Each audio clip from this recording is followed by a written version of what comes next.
नीलांचल निवासाय नित्याय परमात्मने बलभद्र सुभद्राभ्याम जगन्नाथाय ते नमः।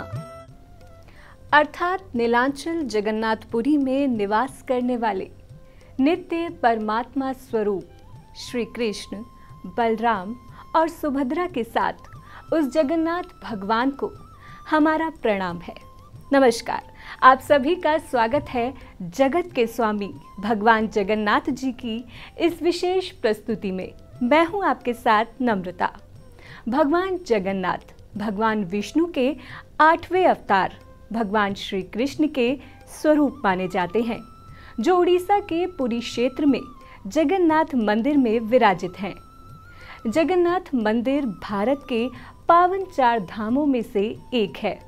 वैसे तो भक्त इन दिव्य 4 धामों की यात्रा करते हैं, लेकिन साल में एक दिन ऐसा भी आता है जब भक्त इन 4 धामों में से एक यानी पुरी के जगन्नाथ मंदिर में विराजित स्वयं भगवान जगन्नाथ को यात्रा कराते हैं, जिसे विश्व भर में जगन्नाथ रथ यात्रा के नाम से जाना जाता है।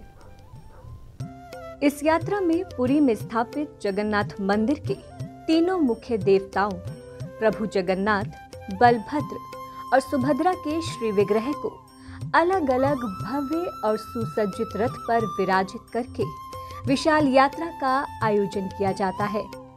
इस यात्रा के दौरान पुरी में देश विदेश से लाखों की संख्या में श्रद्धालु जन पहुंचते हैं और इस महापर्व का हिस्सा बनते हैं।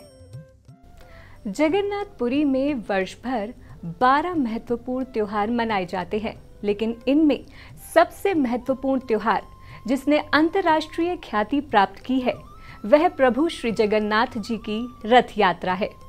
ये रथ यात्रा पुरी का प्रधान पर्व है। इस अवसर पर घरों में कोई भी पूजा नहीं होती और ना ही किसी प्रकार का उपवास रखा जाता है।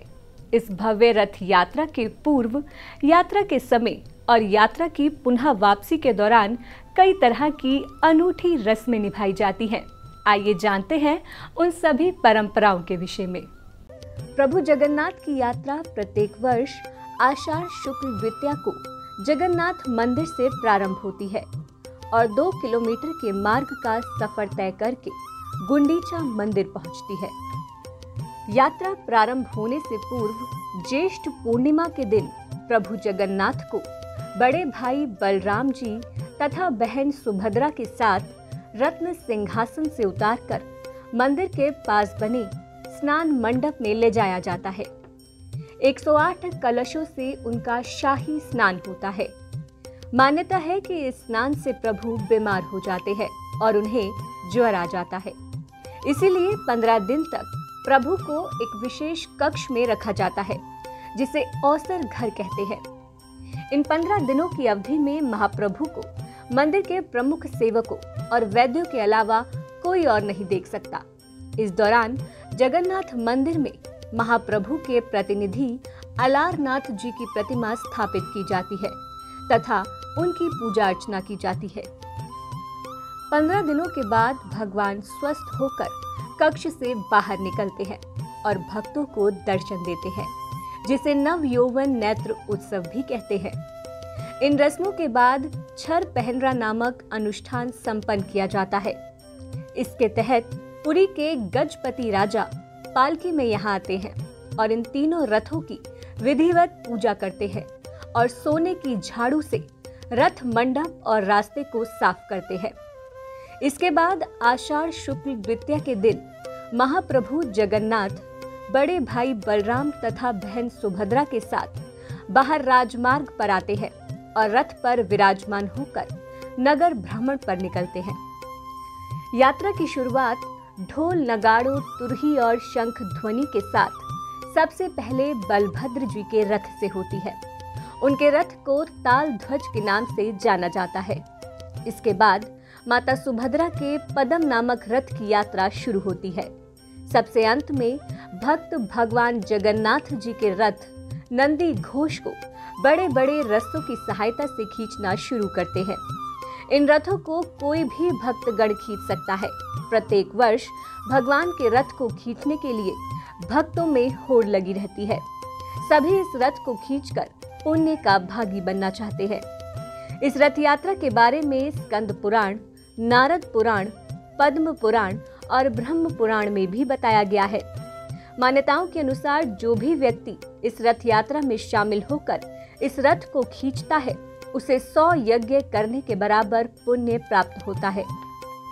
संध्या तक ये तीनों रथ गुंडीचा मां के मंदिर में जा पहुंचते हैं। मंदिर पहुंचकर ये रथ यात्रा पूरी मानी जाती है। रथ यात्रा से एक दिन पहले श्रद्धालुओं के द्वारा गुंडीचा मंदिर को शुद्ध जल से धोकर साफ किया जाता है। इस परंपरा को गुंडीचा मार्जन कहा जाता है। माना जाता है कि मां गुंडीचा भगवान जगन्नाथ की मौसी है। यहीं पर विश्वकर्मा जी ने भगवान जगन्नाथ, उनके भाई बलभद्र और बहन सुभद्रा की प्रतिमा का निर्माण किया था। गुंडीचा मंदिर पहुंचने के अगले दिन भगवान जगन्नाथ, सुभद्रा एवं बलभद्र जी को रथ से उतारकर विधि पूर्वक स्नान कराया जाता है और उन्हें पवित्र वस्त्र पहनाए जाते हैं। इसके बाद भगवान मंदिर में प्रवेश करते हैं और 7 दिन तक वहीं रहते हैं। गुंडीचा मंदिर में श्री जगन्नाथ जी के दर्शन को आड़प दर्शन कहा जाता है। जिस समय भगवान जगन्नाथ, बलभद्र जी और सुभद्रा जी के साथ गुंडीचा मंदिर में विराजित होते हैं, उस दौरान माता लक्ष्मी से जुड़ी एक अनूठी रस्म निभाई जाती है। आइए आपको भी बताते हैं कि कौन सी है ये रस्म। कहते हैं कि रथ यात्रा के तीसरे दिन यानी पंचमी तिथि को देवी लक्ष्मी भगवान जगन्नाथ को ढूंढते हुए यहाँ आती हैं। तब द्वैतापति दरवाजा बंद कर देते हैं, जिससे देवी लक्ष्मी रुष्ट होकर रथ का पहिया तोड़ देती है और हेरा गोहिरी साहिबपुरी नामक एक मोहल्ले में, जहाँ देवी लक्ष्मी का मंदिर है, वहाँ लौट जाती है।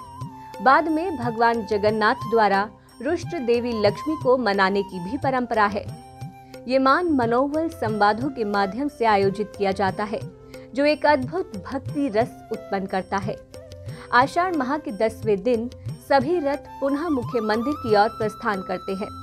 रथों की वापसी की इस यात्रा की रस्म को बहुड़ा यात्रा कहते हैं।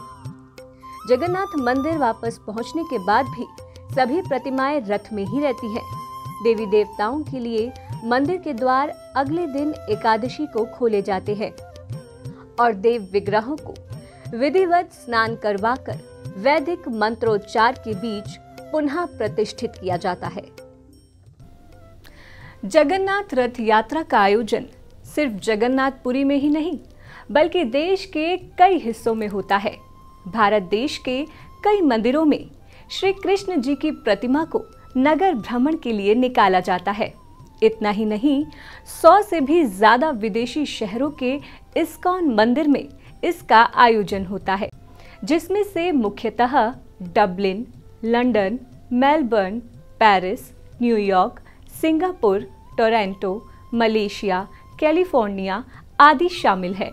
इसके अलावा बांग्लादेश में भी रथ यात्रा का बहुत बड़ा आयोजन होता है, जो एक त्योहार की तरह मनाया जाता है। भगवान जगन्नाथ जी की यात्रा देखने मात्र से ही अत्यंत पुण्य फल की प्राप्ति होती है।